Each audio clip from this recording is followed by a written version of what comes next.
Welcome to Mining the Deep, a podcast series by Sustainable Asia. My name is Marcy Trent Long. In this series, most deep sea species, they've never been observed alive. We'll lose them before we ever knew that they were there.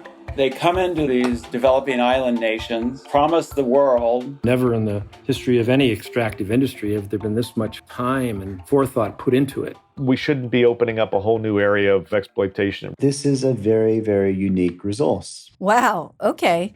Let's find a good place to start. L'accord de Paris pour le climat est accepté. Yes, let's begin there. In December 2015, over 190 countries reached the Paris Climate Agreement.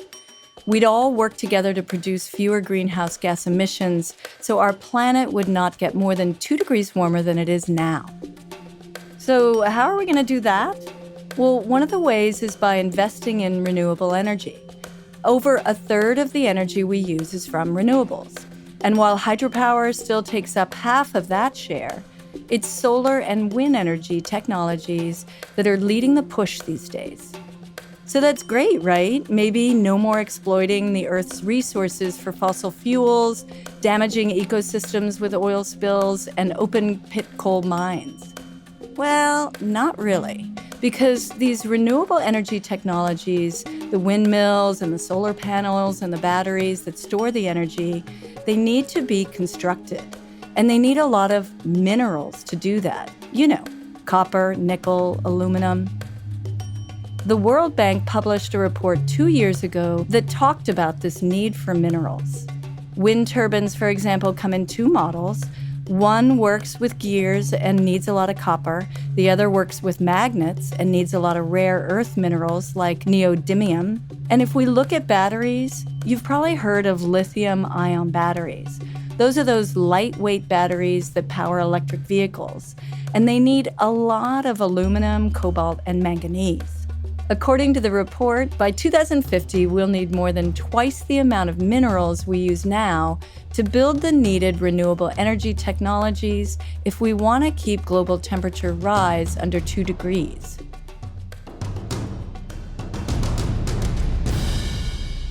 So where do we get all these minerals?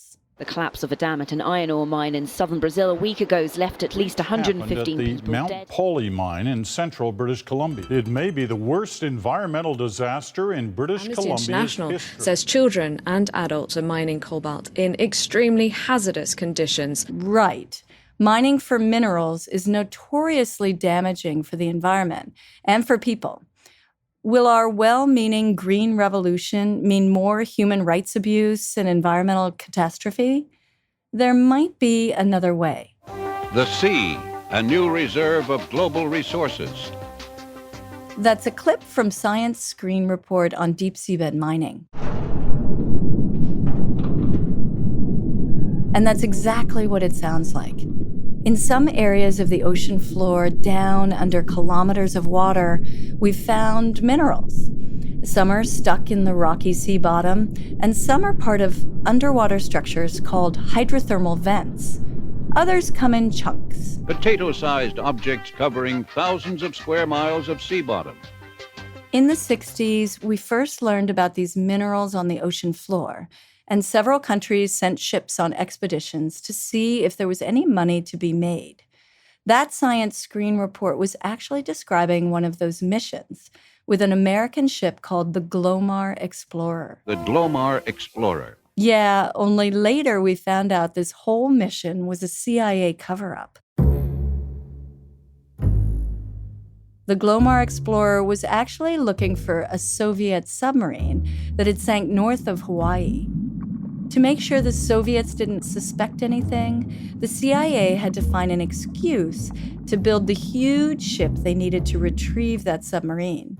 So they created a buzz in the press about the wonders of seabed minerals and enlisted all-American industrialist Howard Hughes as the face of an expedition to find those minerals. In the end, the mission failed. But media craze had gotten people so excited about seabed mining that the United Nations decided to look into it further. And around this same time, the UN had started negotiations for something called the Law of the Sea. This convention would spell out the rules for all activities on the high seas. And that's the whole ocean, except for coastal areas like 200 miles from the shore. It includes regulations for things like marine border disputes or fisheries management. But most importantly to us, it established the International Seabed Authority, a new United Nations body that would manage all of the international ocean floor. For years, the Seabed Authority attracted very little attention. After that initial hype in the 70s, there was actually a long period of calm. No one was really looking at seabed mining. It was just too expensive and too complicated. Plus, there was already so much mining going on land. Why would anyone venture kilometers deep into the ocean for a bunch of manganese? Well, that question has recently become a lot more interesting. There is now a lot of increased interest in mining the seabed because of the demand for minerals, because of the technological advances which seem to be making that feasible. That's Dr. David Santillo. I'm a research scientist with Greenpeace Research Laboratories. David is one of the many experts we'll speak to in this series to find out why there's so much interest in deep seabed mining now, and whether or not it's really going to help us achieve those Paris climate goals.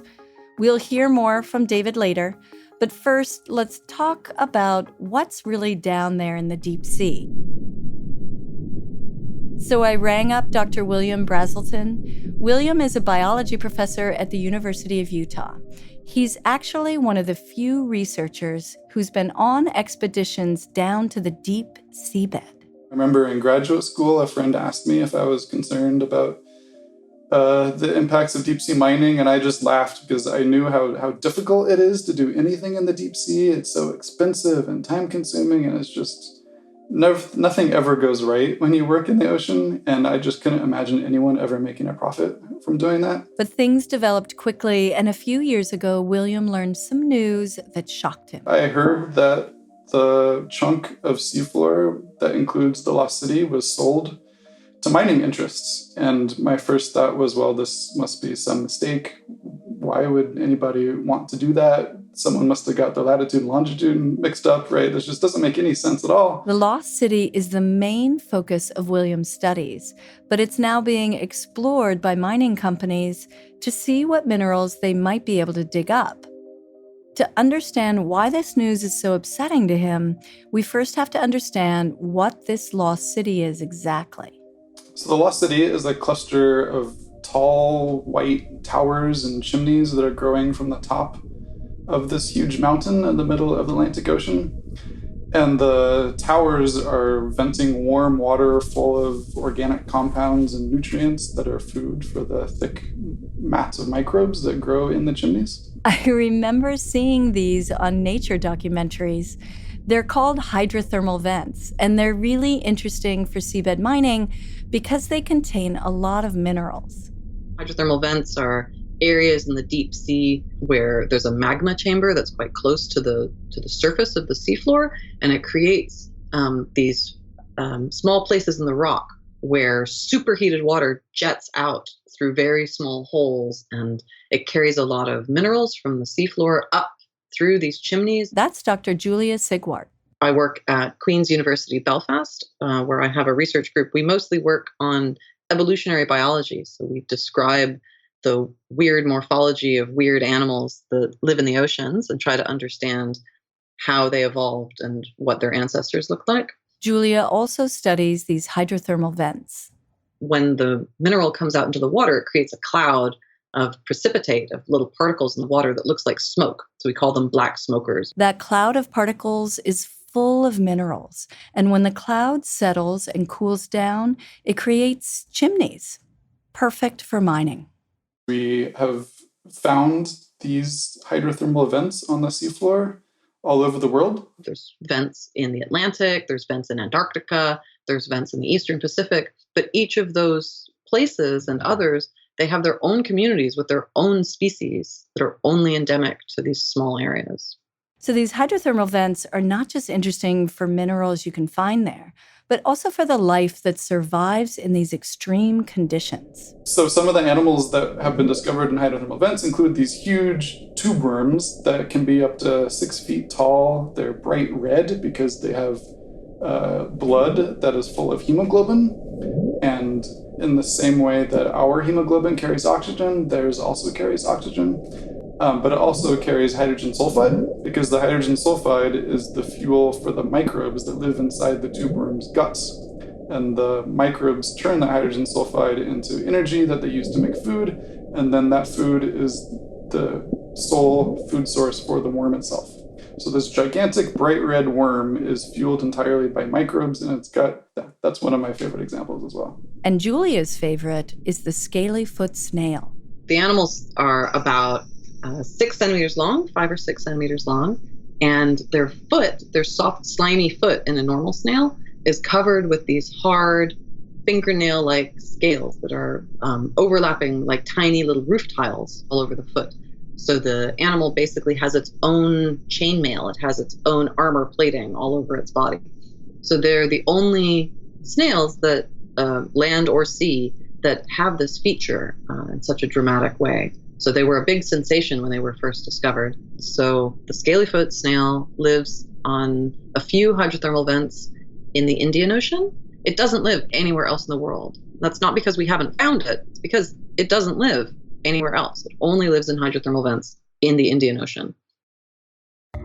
We're taking a short break to thank our sponsors and partners. Media X is in Hong Kong cultivating Asia's next generation of media innovators and entrepreneurs. Media X is based out of the Journalism and Media Studies Center at the University of Hong Kong, where Sustainable Asia is recorded. Make sure you check out China Dialogue and Chinadialogueocean, bilingual websites for informative discussions on China and the environment.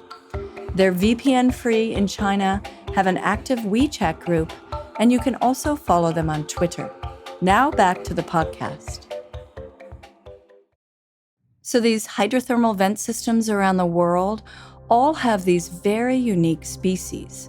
Some vents in the Indian Ocean are the habitat for a rare creature like the scalyfoot snail, whereas other vent systems like the Lost City in the Atlantic have a different secret to reveal. Here, it's not the Earth's magma heating up the water. It's actually a chemical reaction between a certain type of rock and the ocean water. When these two touch, the rock blows up and creates these crazy structures. The whole process is called serpentinization. And what's so cool about this chemical process is that it may be the source of life. The fact that life is living there is obvious as soon as you put a camera on it, because you can see these thick, snotty biofilms just growing everywhere. They're really happy there, they're thriving. But that whole microbial ecosystem is probably dependent on just a few species that are able to metabolize those products of serpentinization and then make those molecules available for the rest of the ecosystem. Hold on.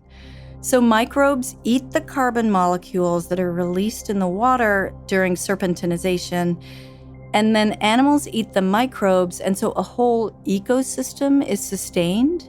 One of the exciting things about the discovery of Lost City is the potential that that whole ecosystem could be totally self-sufficient and isolated from the rest of the planet, such that you could imagine a self-contained ecosystem living on a moon of Jupiter underneath a thick ice shell that is fully fueled by the serpentinization reaction. We can see from the Cassini mission to Saturn that Enceladus, one of the moons of Saturn, has a huge plume of water jetting out of it that is almost certainly caused by very similar processes that are causing the water to vent out of the Lost City chimneys. So the Enceladus, this moon of Saturn, might be like a giant version of the Lost City orbiting around Saturn. This could tell us so much about the origins of life on our planet. We know life probably started in our oceans, and now we found these vents where tiny life forms are munching on carbon molecules released from chemical reactions. And this This is what we're about to bulldoze for some minerals? I think in the general public, people who watch nature documentaries and have some basic familiarity with what hydrothermal vents are and how spectacular and important they are, most people would just assume that they're protected, that they're, under the purview of the UN, and so therefore they are protected and we don't have to worry about them. But in the Indian Ocean, currently, all known active hydrothermal vent fields in the high seas are within an exploration license for someone. The high seas. So it's the International Seabed Authority that's been handing out these exploration licenses. That's the United Nations. How did they decide to give a mining license for the hydrothermal vents with the scaly-foot snail and the tube worm and the microbes of the lost city that might be the origins of life? What's actually happened is that the International Seabed Authority took all of the areas that were of potential interest for mineral extraction and many years ago, about 15 years ago, had a fairly open call that people could, or companies or governments could stake a claim and basically pick which areas they wanted to have an exploration license for. So this UN body has granted exploration licenses to mining companies to prospect the deep seabed, including all these unique rock formations and habitats for rare animals. It became clear that something is just wrong with this process, right? It just makes no sense for that to happen. And that the decision-making process that we're using to decide which parts of the seafloor to explore for mining is fundamentally flawed in some way. And clearly, it just seems like these folks don't know what they're doing, if that's the direction they're going in. Julia and William each decided in their own way to sound the alarm bells about what was happening. Julia teamed up with her research partner, deep-sea biologist Dr. Chong Chen, working with the Japan Agency for Marine Earth Science and Technology. So difficult and expensive to go to these environments. We basically find new species every time we visit environments, even those that we have been visiting for more than 10 years in a row. So we really don't even know what lives in these environments. And without that information, how can you start to make decisions about what ecosystem is vulnerable?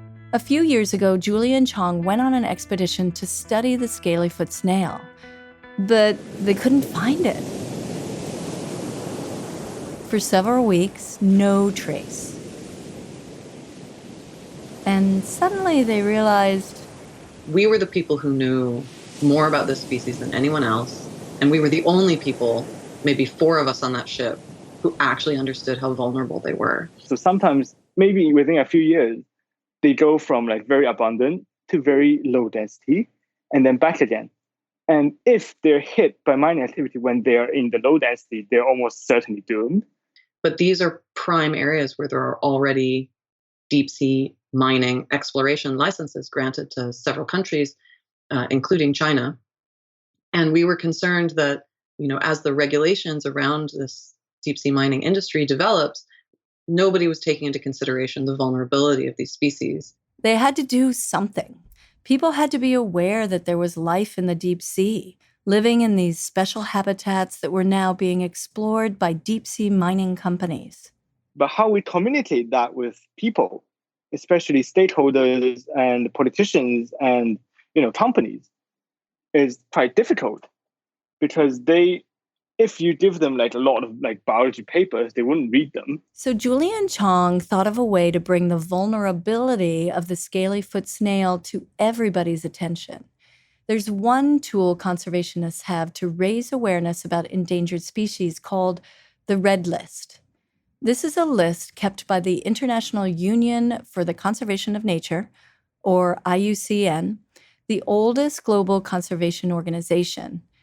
Every species that they consider gets a score ranging from least concern to extinct.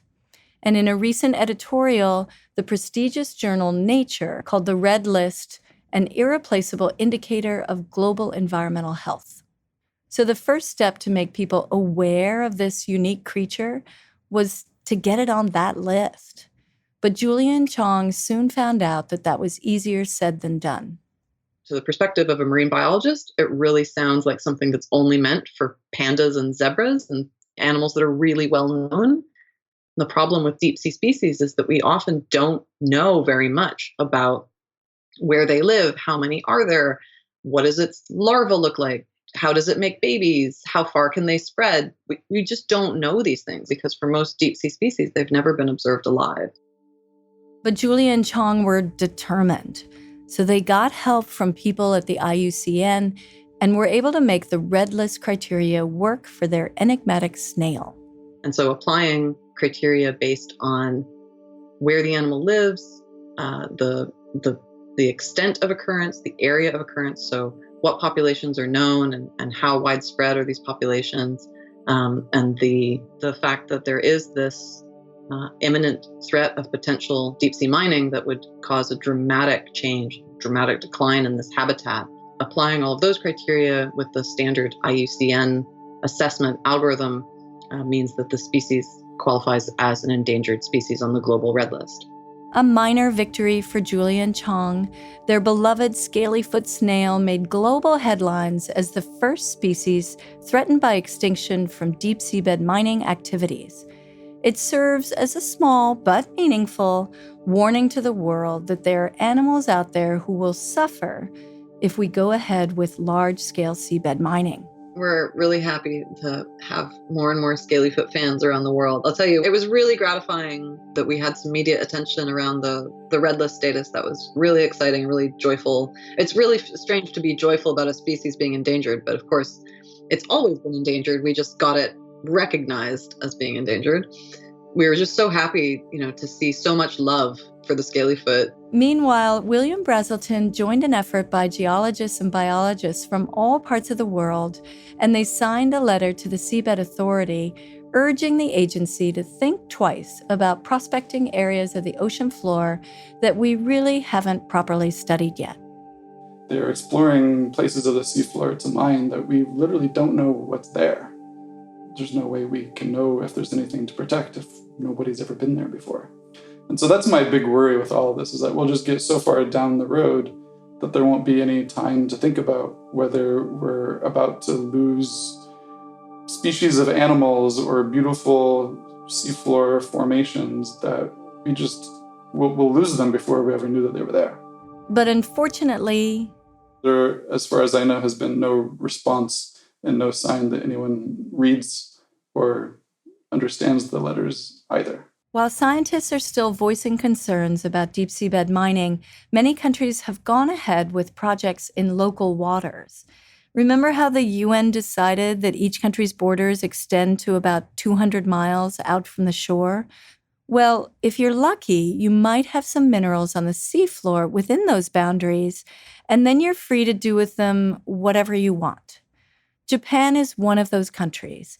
They tried deep seabed mining in 2017, just off the coast of the southern Okinawa Islands. But for the most controversial project to date, we have to go further south to Papua New Guinea.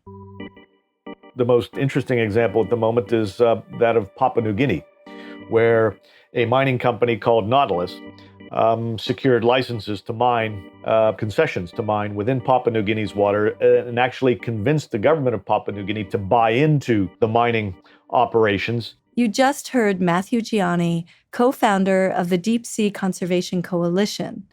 In the next episode, Matthew will help us tell the story of the first major seabed mining operation started way back in 2008 and what we've learned from that experience.